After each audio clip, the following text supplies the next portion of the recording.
नमस्कार, आप देख रहे हैं खबर उत्तराखंड। मैं हूं आपके साथ तन्वी सक्सेना। रुक करेंगे खबरों का, लेकिन उससे पहले एक नजर डालते हैं इस वक्त की हेडलाइंस पर। धामी सरकार के 3 साल के जश्न से निकली रोजगार की 3 गारंटी। उपनल व संविदा कर्मियों के नियमितीकरण के लिए ठोस नीति बनेगी। छात्र युवाओं पर फोकस। उत्तराखंड प्रदेश कांग्रेस कमेटी ने वरिष्ठ उपाध्यक्ष सूर्यकांत धस्माना को दी बड़ी जिम्मेदारी। पार्टी ने बनाया उपाध्यक्ष प्रशासन एवं संगठन। राज्य कर विभाग ने 765 व्यापारियों का जीएसटी पंजीकरण किया निलंबित। राज्य कर विभाग की समीक्षा बैठक में हुआ फैसला। पुलिस कांस्टेबल भर्ती में यूके SSSC ने देहरादून के युवाओं को दिया आखिरी मौका। दुर्घटना आदि कारणों से नियत तिथि पर शारीरिक दक्षता परीक्षा में नहीं हुए थे शामिल। ऋषिकेश गंगोत्री हाईवे पर हुआ बड़ा हादसा। हादसे में कार में सवार एक LIU के सब इंस्पेक्टर की मौत। उत्तराखंड में मौसम रहेगा शुष्क, पारा चढ़ने के आसार। नैनीताल की ठंडी फिजाओं को भी लगी नजर।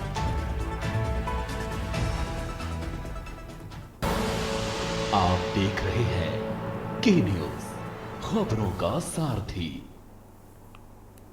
और अब रुक करते हैं खबरों का। खबर उत्तराखंड की शुरुआत करेंगे देहरादून की खबर से। देहरादून से खबर आपको बता रहे हैं, जहां कांग्रेस नेता सूर्यकांत धस्माना को बड़ी जिम्मेदारी मिली है। प्रदेश कांग्रेस के वरिष्ठ उपाध्यक्ष को अहम पद मिला है। आपको बता दें, सूर्यकांत धस्माना को उपाध्यक्ष बनाया गया है। कांग्रेस संगठन में बड़ी जिम्मेदारी मिली है, पार्टी को मजबूती मिलेगी। तो देहरादून से अहम जानकारी आपको बता रहे हैं, कांग्रेस नेता सूर्यकांत धस्माना को बड़ी जिम्मेदारी दी गई है। प्रदेश कांग्रेस के वरिष्ठ उपाध्यक्ष को अहम पद मिला है। सूर्यकांत धस्माना को उपाध्यक्ष बनाया गया है।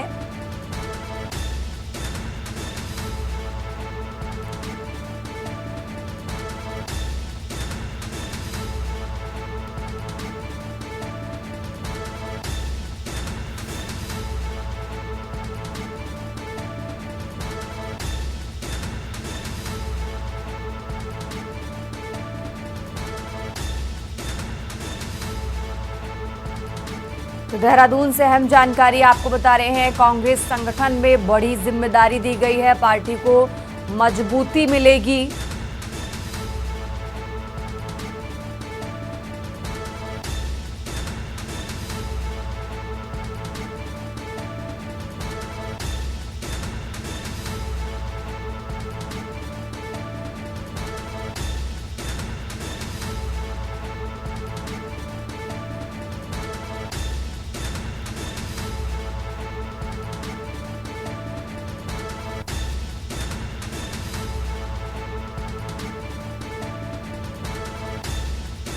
सूर्यकांत धस्माना को उपाध्यक्ष प्रशासन एवं संगठन पद मिला है। कांग्रेस संगठन में बड़ी जिम्मेदारी, पार्टी को मजबूती मिलेगी।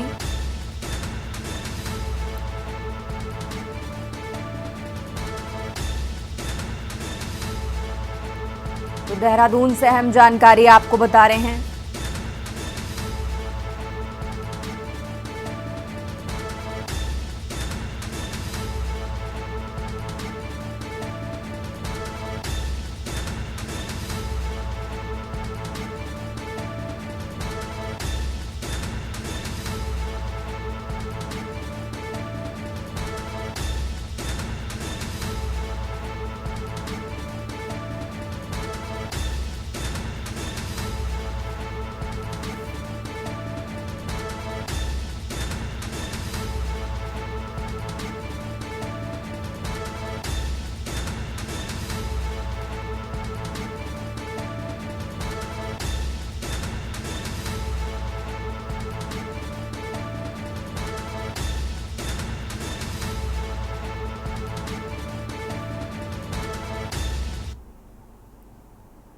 और चलिए खबरों में आगे बढ़ते हैं। एक और अहम जानकारी आपको बता रहे हैं, हेमकुंड साहिब आस्था पथ पर आया भारी हिमखंड। रामझुंगी के पास हिमखंड से मार्ग बाधित हुआ है। 2 किलोमीटर पहले ही 20 फीट ऊंचा हिमखंड। निरीक्षण को गई गुरुद्वारा की टीम वापस लौटी।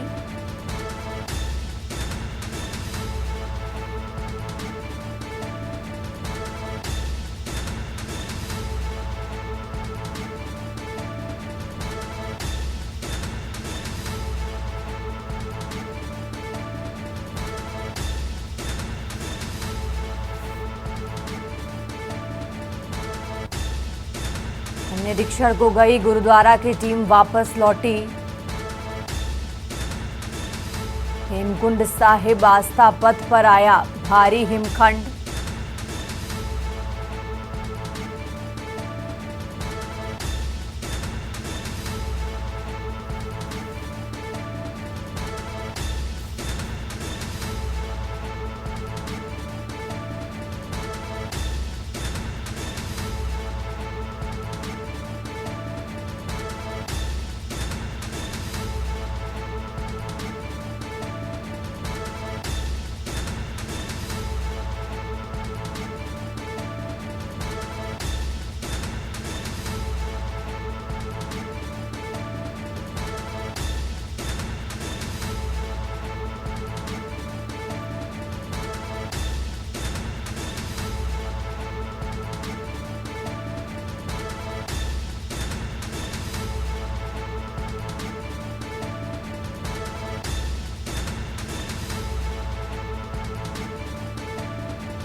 खबरों में आगे बढ़ते हैं। देहरादून से एक और अहम जानकारी आपको बता रहे हैं। देहरादून से एक और अहम जानकारी आपको बता रहे हैं, जहां आरपीएफ दरोगा गिरफ्तार हुए हैं।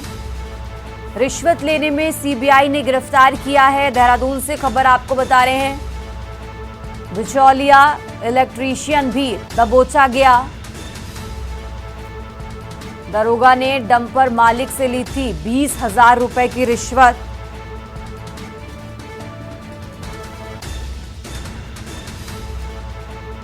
तो देहरादून से अहम जानकारी आपको बता रहे हैं। लाल कुआं स्टेशन में तैनात हैं इलेक्ट्रीशियन। आरपीएफ दरोगा गिरफ्तार किए गए हैं। देहरादून से खबर आपको बता रहे हैं। रिश्वत लेने में सीबीआई ने ये गिरफ्तारी की है।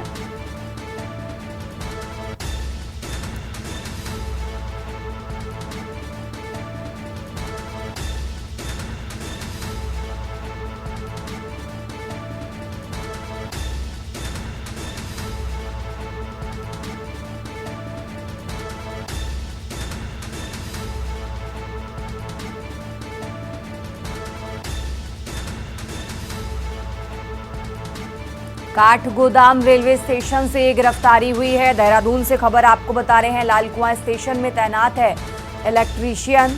तो सीबीआई की तरफ से ये गिरफ्तारी की गई है।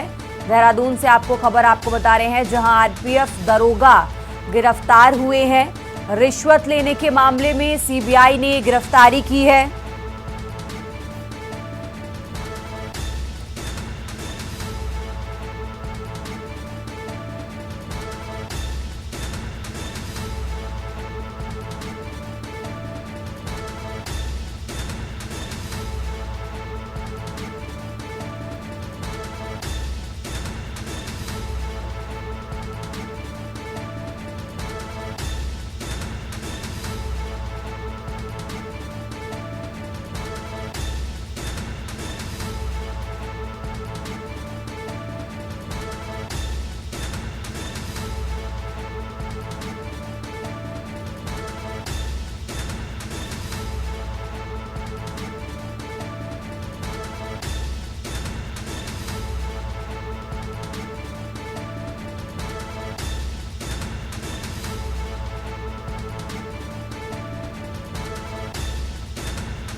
खबरों में आगे बढ़ते हैं। अब बात कर रहे हैं हरिद्वार की। हरिद्वार से खबर आपको बता रहे हैं, जहां सर्विस की दुकान में लगी भीषण आग। पांडेय यात्रा सर्विस की दुकान में भीषण आग लगी। दुकान का लाखों का सामान जलकर खाक हुआ। दमकल विभाग ने आग पर काबू पाया। आग लगने का कारण अभी स्पष्ट नहीं हुआ। सर्विस की दुकान में भीषण आग लगी। पांडेय यात्रा सर्विस की दुकान में लगी भीषण आग। फिलहाल फायर ब्रिगेड की टीम ने आग पर काबू पाया और दुकान में रखा लाखों का सामान जलकर खाक हुआ। हरिद्वार से खबर आपको बता रहे हैं। हरिद्वार से अहम जानकारी आपको बता रहे हैं, जहां सर्विस की दुकान में लगी भीषण आग। दुकान में रखा लाखों का सामान जलकर खाक हुआ। आग लगने का कारण अभी स्पष्ट नहीं।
और चलिए खबरों में आगे बढ़ते हैं। अब खबर हरिद्वार से है, जहां देर रात एक तेज रफ्तार कार ने वाल्मीकि चौक पर कई वाहनों को टक्कर मार दी, जिससे बिलकेश्वर के पार्षद सहित कई लोग घायल हो गए। प्रत्यक्षदर्शियों का कहना है कि कार चालक नशे में धुत था और बेकाबू होकर गाड़ी चला रहा था। घटना के बाद स्थानीय लोग गुस्से में आ गए और उन्होंने चालक की पकड़कर पिटाई कर दी। पुलिस ने मौके पर पहुंचकर चालक को हिरासत में लिया और घायलों को जिला अस्पताल में भर्ती कराया, जहां उनका इलाज चल रहा है। पुलिस ने कहा कि चालक की मेडिकल जांच कर नशे की पुष्टि की जाएगी। स्थानीय लोग अब तेज रफ्तार वाहनों पर कड़ी कार्रवाई की मांग कर रहे हैं और इस घटना ने सुरक्षा इंतजामों पर सवाल उठाए हैं।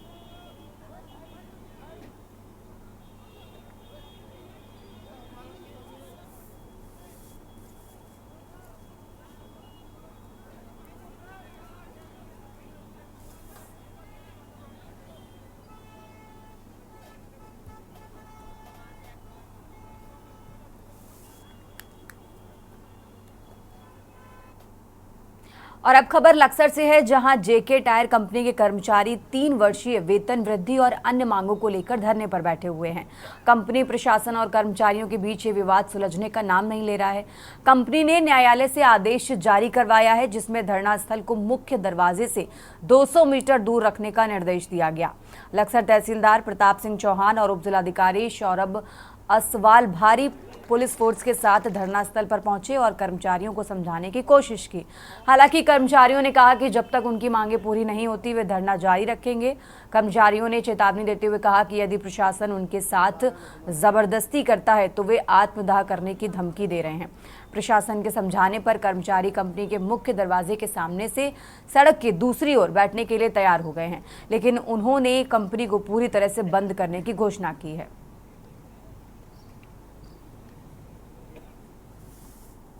भैया नेतृत्व तो मेरा नहीं हो, लेकिन मैं साथ दे रहा और साथ दूंगा अड़का बिल्कुल।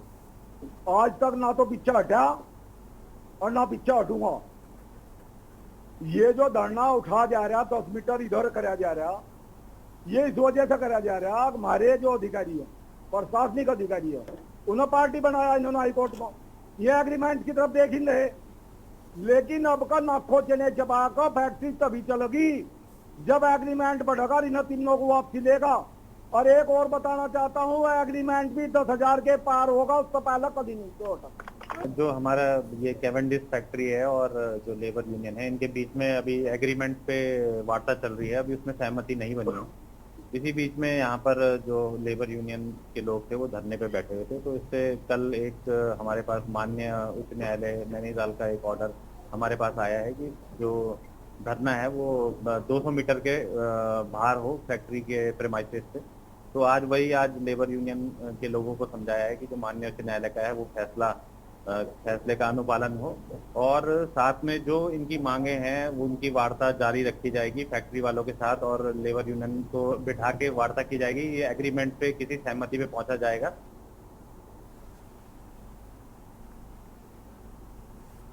और अब बात कर रहे हैं हल्द्वानी की, जहां मुख्यमंत्री पुष्कर सिंह धामी के कार्यकाल के 3 साल पूरे होने पर सेवा, सुशासन और विकास कार्यक्रम के तहत रोजगार मेला और बहुउद्देशीय शिविर का आयोजन किया गया। इस कार्यक्रम में पूर्व मुख्यमंत्री भगत सिंह कोश्यारी, सांसद अजय भट्ट, कुमाऊं कमिश्नर दीपक रावत और कई वरिष्ठ विधायक व भाजपा नेता उपस्थित रहे।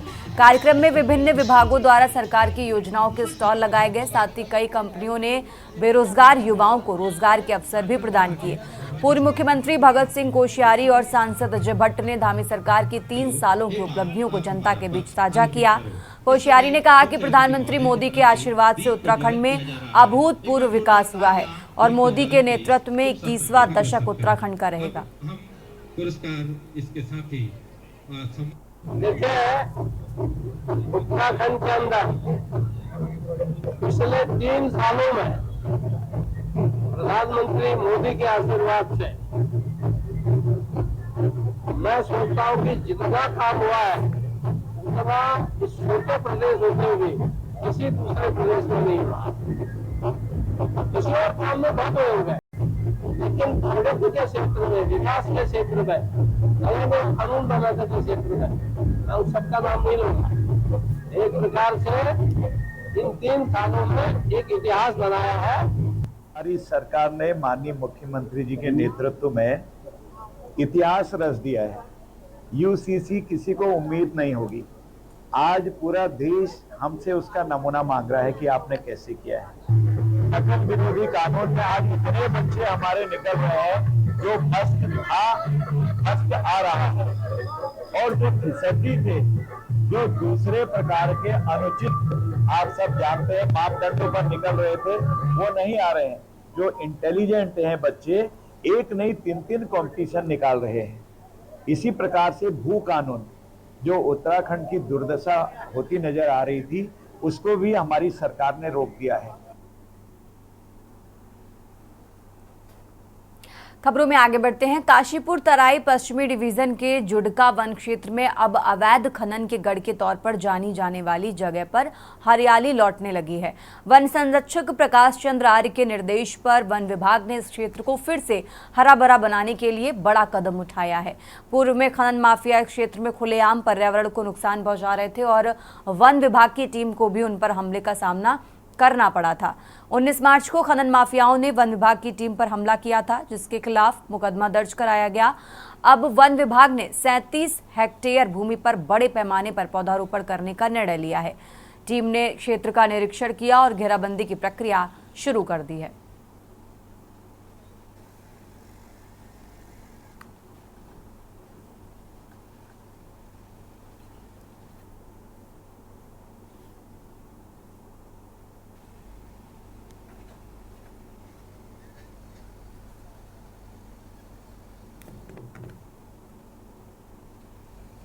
देखिए, ऐसा है, ये हमारा जुड़का बीट रामनगर रेंज के अंतर्गत आता है। ये प्लॉट संख्या 6 और 7 का वो एरिया है जो बंजर पड़ा हुआ था सालों से। तो इसमें कुछ अराजक तत्वों के द्वारा ओवर पीरियड ऑफ टाइम कुछ अवैध खनन वगैरह भी किया जा रहा था। समय समय पर इनकी जेसीबी और इनके जो और ट्रैक्टर बैकरा वगैरह यूज़ करते हैं वो हमने जब्त किए, सीज़ किए। इनके ऊपर H2B काटे, इनके ऊपर तहरीर विधि मुकदमे भी हुए। पर कुछ लोग अंदर गए तो बाकी लोग उनकी जगह ले लेते थे। तो अनवरत ये चलता रहता था। तो इसके लिए एक परमानेंट सॉल्यूशन फिर डिस्कस हुआ। तो फिर डीएफओ साहब ने ये सजेस्ट किया कि इसमें एक प्लांटेशन कर दी जाए इसको, पूरे एरिया को। इसलिए एक प्रपोजल बना, वो शासन को भेजा गया। ये 37 हेक्टेयर करीबन है। तो ये प्रपोजल शासन को गया, तो शासन से स्वीकृति के बाद इसमें अब बजट वगैरह भी एलोकेट हो चुका है। तो शासन से स्वीकृति के बाद फिर अब इसमें ये अग्रिम मृदा कार्य किया जा रहा है। तो अग्रिम मृदा कार्य जो होता है उसमें एक खाई खुदान का काम होता है। इसके अलावा पिलर्स वगैरह लगा करके पूरे एरिया की डिमार्केशन की जाती है। और अब खबर कोटद्वार से है, जहां गढ़वाल सांसद अनिल बलूनी की पहल पर कोटद्वार में पासपोर्ट ऑफिस खोलने की मंजूरी मिल गई है। जल्दी ये ऑफिस कार्य शुरू कर देगा।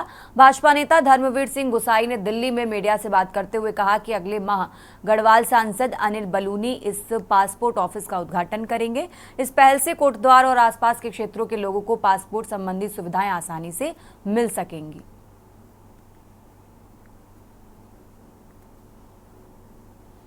हमने मुलाकात की और सबसे पहले तो हमने कोटद्वार के अंदर जो पासपोर्ट कार्यालय को खुलवाने की स्वीकृति दी है उसके लिए वो धन्यवाद ज्ञापित किया कि इस पासपोर्ट कार्यालय खुलने से बहुत सारे लोग जो विदेश में रहते हैं या विदेश जाने की इच्छा रखते हैं, उनके पासपोर्ट नवीकरण और नए पासपोर्ट बनाने की जो दिक्कतें आती थी वो दूर होंगी।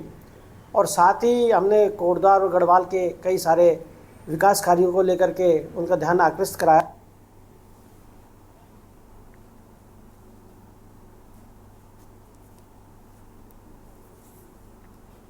उत्तराखंड की खबरों में फिलहाल इतना ही। आप देखते रहिए के न्यूज़ इंडिया।